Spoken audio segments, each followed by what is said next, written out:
Ingat. Pak Qasim murtad, mati kafir. Itu dia yang cakap. Keluar daripada Islam. Itu dia. Awak Jenazah yang cakap. Pak Qasim tak boleh tanah Awak tanah yang hukum cakap. Islam. Saya tak cakap. Betul. Saya jawab kepada Tuhan. Awak ada jawab nak jawab. Pak Qasim nak jawab saya. Tuhan macam mana? Tuhan batu, Tuhan kayu, Tuhan bulan, Tuhan bintang, Tuhan berhala. Itulah.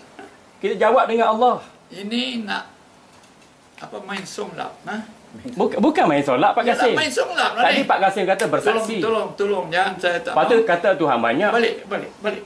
Sila balik. Lepas tu Pak Qasim sendiri kata semayang Hindu, semayang Buddha, semayang Kristian. Jadi kalau Pak Qasim nak jawab dengan Tuhan, Tuhan banyak.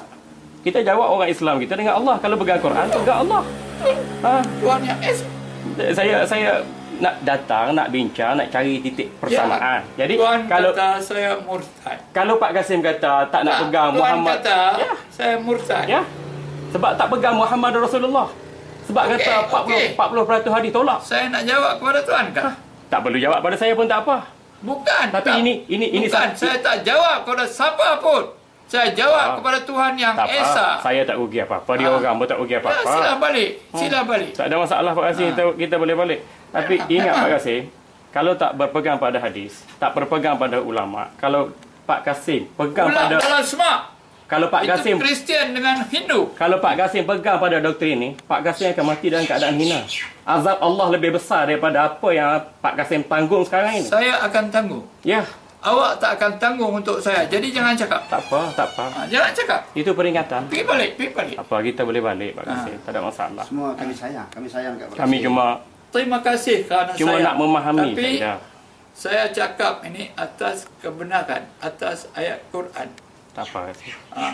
Memang tuan-tuan semua ataupun saudara fahaman Quran lain dengan saya. Betul. Fahaman hadis pun berlain dengan kami. Tak apa. Fahaman ijma' ulama pun berlain. Tak apa.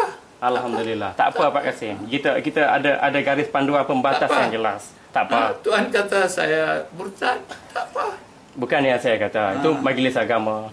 Alim ulama yang kata. Tuan setuju kan? Dan Pak Qasim pun kata juga ulama kita ular dalam semak. Kasta padri. Tak apalah Pak Qasim. Memang kasta padri.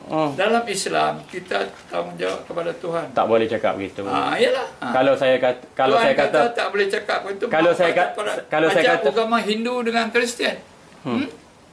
Tuan tahukah bahawa yang buat tiga Tuhan ni Majlis Naisai 300 tahun selepas Nabi Isa wafat. Tahu, saya tahu. Tahu, tapi tak faham. Saya tahu, saya faham. Saya pun ada PhD, Pak. Pak Qasim PhD kehormat je. PhD ribu-ribu dah ada. Ya. Tapi tak. Apa ilmu apa yang dia cakap? Dia cakap ikut nenek moyang. Nak ikut nenek moyang. Kalau tak ada nenek moyang, kita pun tak ada juga Pak Qasim. Jadi ada nenek moyang yang kita respect, ada nenek moyang yang kita tak respect. Jangan buat salah. Saya cakap nenek moyang artinya Islam bakar. Ya. Islam yang Doktor ada satu soalan.